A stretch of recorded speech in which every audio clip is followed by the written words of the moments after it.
What's up, YouTube? My name is Alex Vega, and today I'm going to be walking you through how to rank an Arborist website, whether it's your website or your client's website. So without further ado, I'm gonna get straight into it. I'm gonna walk you through my slideshow, and then I'm gonna show you my website and a couple of services that I use that may help you along the way. All right, so the first thing that you're gonna want to do when building a website is build a website and make it focus on conversions, right? You have to have a clear call to action.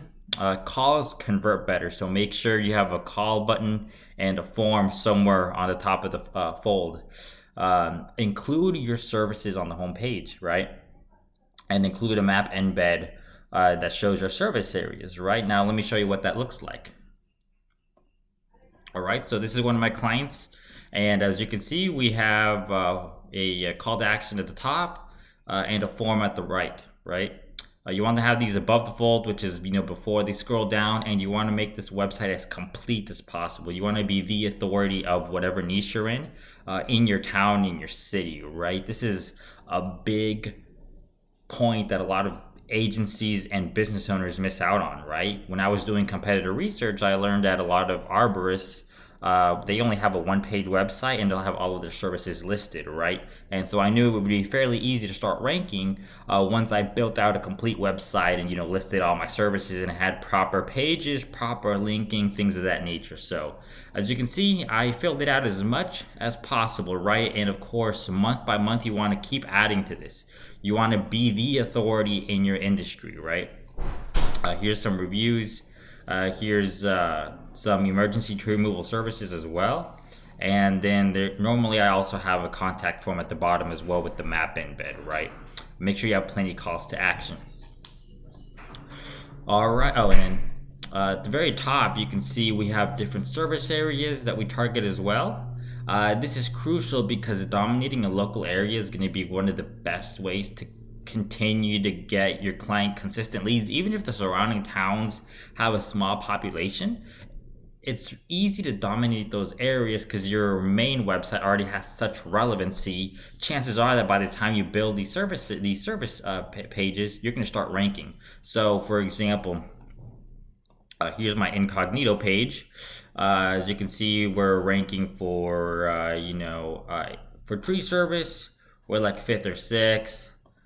For Arborist, we're 2nd on the map pack and 2nd on the SERPs. For emergency tree removal, we're 2nd. And for Farmersville, one of the service areas that we service, we're like 5th or 6th, right? And I haven't done any link building or built any links out to these service pages. I just properly interlink to them, right? I pass that power from a home page over to the service pages, and we're already ranking, right? All right, now back to my slide.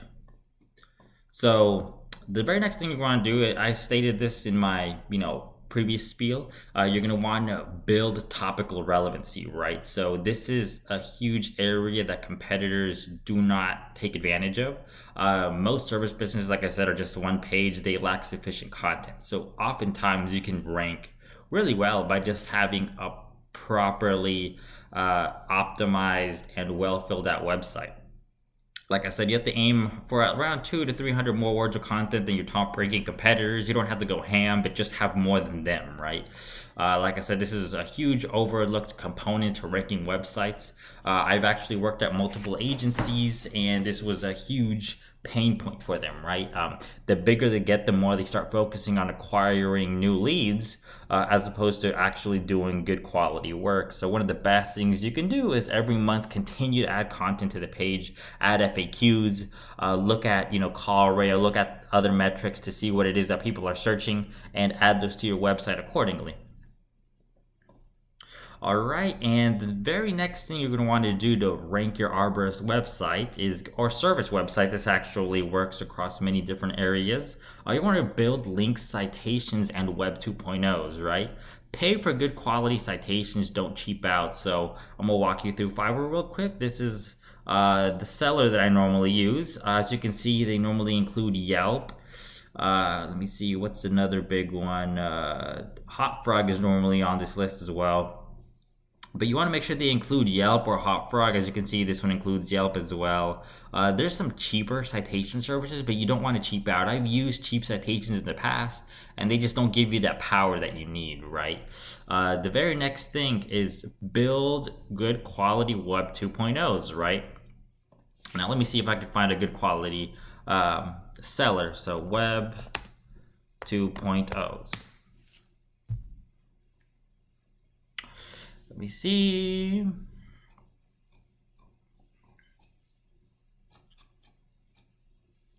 These are all a couple of sellers that sell Web 2.0s. I don't feel like any of these are really good. I actually use a service on Legit. I'll actually be sharing that in my link building video that I come up with next. But you want to build these Web 2.0s. It's a great organic way to let Google know that you are a legitimate entity. Most competitors will not be building Web 2.0s, or most scam websites will not be building Web 2.0s.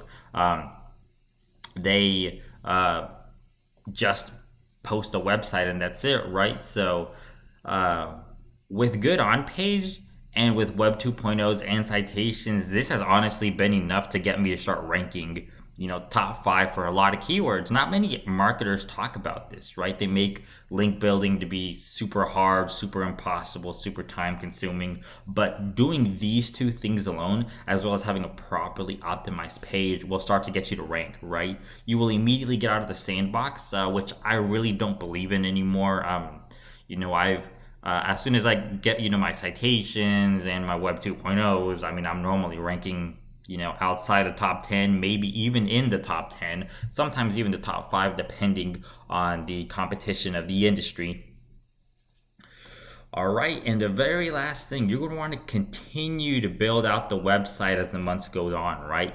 You don't want your website to be stagnant. You want to eventually add a blog section. As you can see, I don't have a blog yet. I'm actually working on it. That's going to be the very next project that I work in next month, right? All of that helps you build topical relevancy, right? Don't neglect link building, right? Building out the website and link building as well. Like I said, continue link building. I'm gonna make a video on link building coming very soon. So give me a like and a follow, and you'll be one of the first people to know when my videos come out, right? But I'm actually going to explain exactly how to acquire backlinks, right? And it's very, very simple. It's not as time consuming as some of these people make it out to be, right? You don't want to be doing link outreach. The ROI just isn't there. You actually have to go out there and build them. So I will actually explain how that works. Well, if you liked the video, give me a like and a thumbs up, and I look forward to posting more and more videos. I'm gonna try and post at least one a week for the next couple of months. I want to give you information from somebody out here in the field actually ranking websites, as opposed to, a lot of, theory that's out there. So I'll give you practical and legitimate advice. Ask me any questions below and I'll be happy to answer them.